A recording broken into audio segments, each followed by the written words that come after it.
My name is Isla, and I'm 27 years old. Today was supposed to be the happiest day of my life, my wedding day. I stood in the middle of the grand wedding hall, wearing the white lace dress I had dreamed about since I was a little girl. The lights were warm and golden, the flowers were perfect, and soft music played in the background. Everything looked beautiful, but something didn't feel right.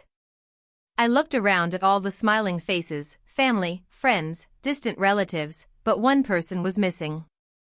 My father. He lives in Canada. He works hard, and we don't get to see him often. He tried everything to come to my engagement, but because of work and visa delays, he couldn't make it. He promised he'd be here for the wedding. But even now, on this day, he wasn't standing next to me. Still, I tried to stay strong. I smiled for the pictures. I greeted the guests. My heart missed him so much, but I kept telling myself, this is still your big day. Don't cry.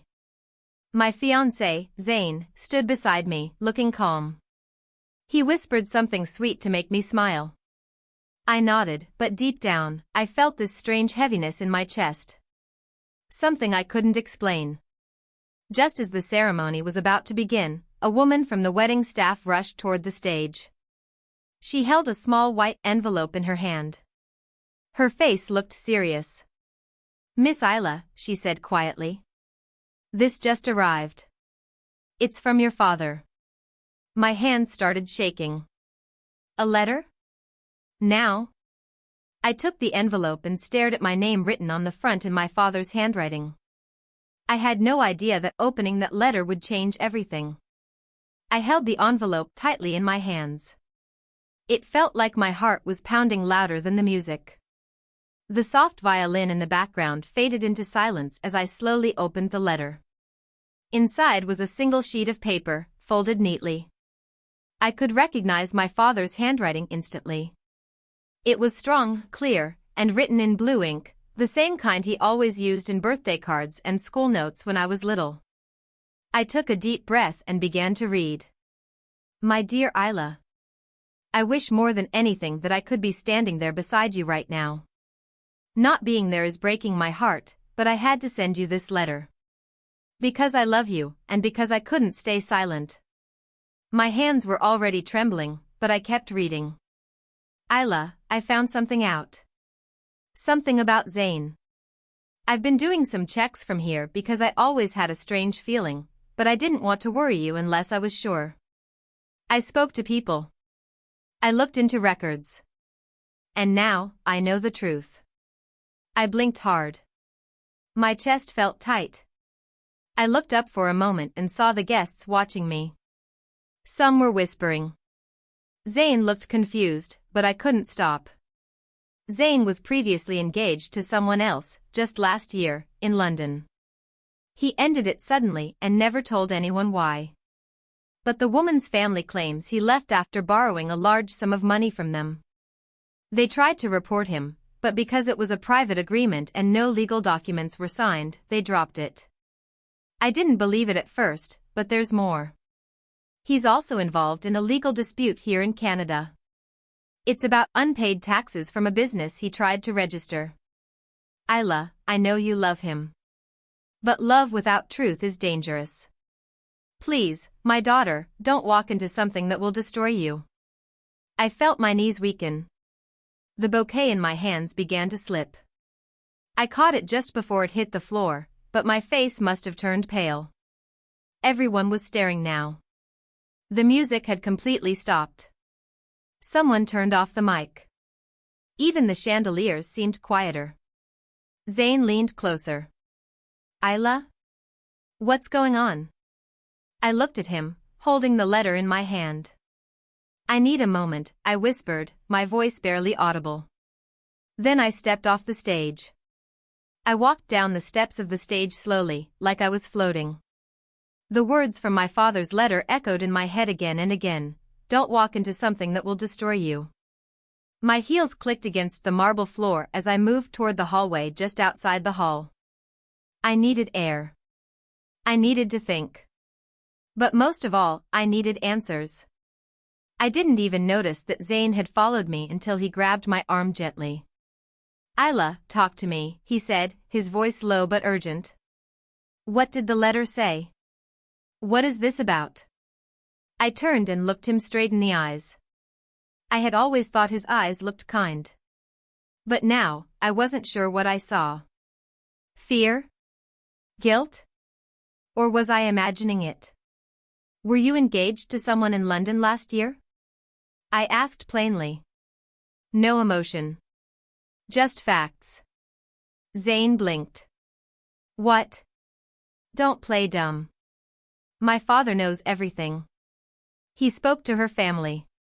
He opened his mouth to say something, but no words came out. That silence said more than any lie ever could. So it's true, I said, my voice breaking. You lied to me. No, Isla, it wasn't like that, he said quickly. I didn't tell you because I didn't want to ruin what we had. It was a mistake. It ended badly, but I moved on. With you. What about the money? I asked. The money you took from her family? He shook his head. That's complicated. It's not complicated. It's theft. People had begun to gather near the hallway entrance. My cousin whispered something to her husband. My aunt stood with her hand over her mouth. I could feel every eye on me, every breath in that golden-lit hall, waiting for my next move. I turned back to Zayn and said it loud enough for everyone to hear. This wedding is off. Gasps filled the room. Someone dropped a glass. I didn't flinch. Zayn looked stunned. Isla, please.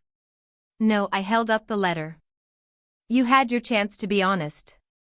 My father wasn't even here, and he still protected me better than you ever did. And just like that, I walked away. Past the guests. Past the decorations. Past the perfect setup for a perfect lie. I didn't care if my makeup was smudged. I didn't care if people whispered for weeks. I just knew I wasn't going to marry a man built on secrets. I didn't stop walking until I reached the back of the venue. The fresh evening air hit my face, cool against my skin, but my chest still burned. My hands were still shaking.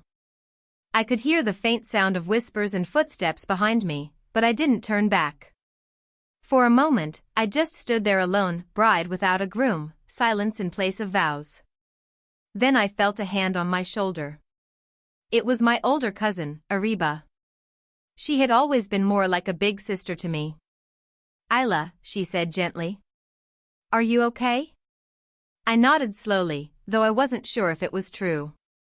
I didn't feel okay. I felt like the floor had been pulled from under me. But I also felt relieved. Like I had just escaped something that could have ruined my life. I don't know what to do next, I whispered. You did the hardest thing already, she said. You stood up for yourself. Tears filled my eyes, but I smiled a little. For once, I wasn't crying because I was weak. I was crying because I was finally free. Ariba took my hand and led me to a bench near the garden outside the hall.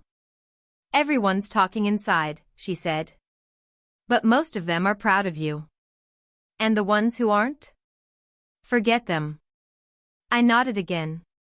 Then my phone buzzed. It was a video call. Dad. I quickly wiped my face and answered. His face appeared on the screen, eyes filled with concern. Isla? What happened? I just got a message from your uncle saying the wedding stopped. I showed him the letter he had written me. I read it. In front of everyone. There was a long pause. Then he said softly, I'm so sorry you had to go through that. But I'm proud of you. So proud. I swallowed back the lump in my throat. I wish you were here. I'm always with you, Isla. No matter where I am. I believed him. That night, I didn't go back into the wedding hall. I didn't need to explain myself to anyone else. The truth was out. And the man who had lied to me? He was no longer part of my future. I had lost a wedding. But I had found something much more important. Myself. The next morning, I woke up in my childhood bedroom. The white dress had been packed away. The decorations were taken down. The wedding venue had fallen silent. But my mind? It was still noisy. I kept replaying everything, from the moment I read the letter to the second I walked out of that golden hall. The internet had already picked up pieces of the story. Someone had posted a short video of me walking off the stage, bouquet slipping from my hand. It had gone viral in a matter of hours. Some comments were kind, some cruel, but I didn't care. For the first time in years, I was no longer pretending. No longer trying to be the perfect bride, the perfect daughter, or the perfect woman for someone else's idea of love. That afternoon, my father called again. "Isla," he said gently, "I just booked a flight. I'll be there in 2 days." I covered my mouth, surprised.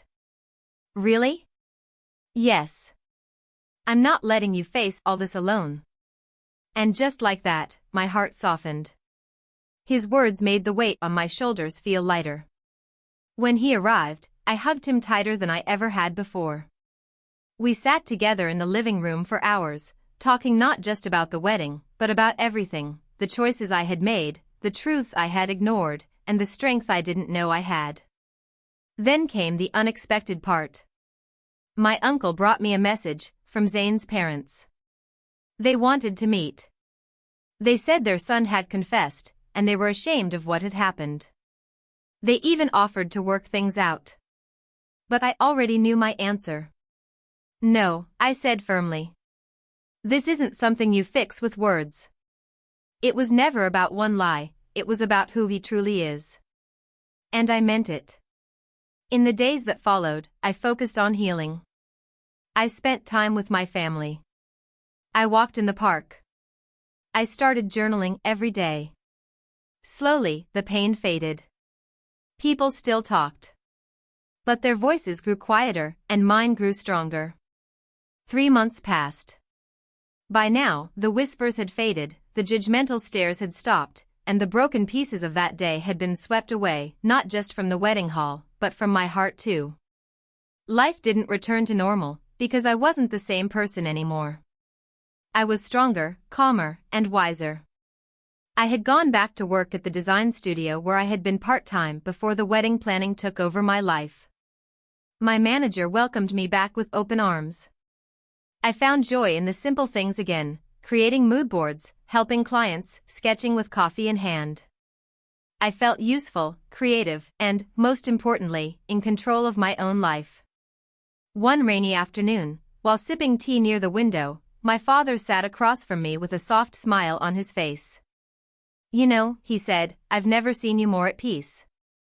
I looked out the window and nodded. "I think I'm finally living for myself."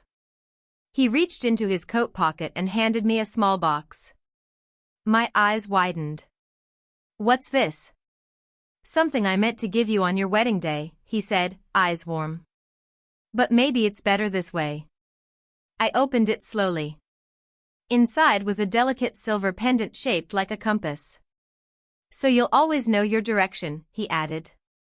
Tears filled my eyes, but they were happy tears. That evening, I posted something simple online, a picture of the pendant resting in my palm, with a caption. I didn't get the wedding I planned. But I got something better, the truth, the strength to walk away, and a fresh start. Sometimes, what breaks you also sets you free. Messages flooded in with strangers thanking me for sharing, others telling their own stories. One woman wrote, "You gave me courage I didn't know I had." That's when I realized, I hadn't just saved myself. I had become someone who could help others find their way, too. And maybe, just maybe, that was the real beginning all along.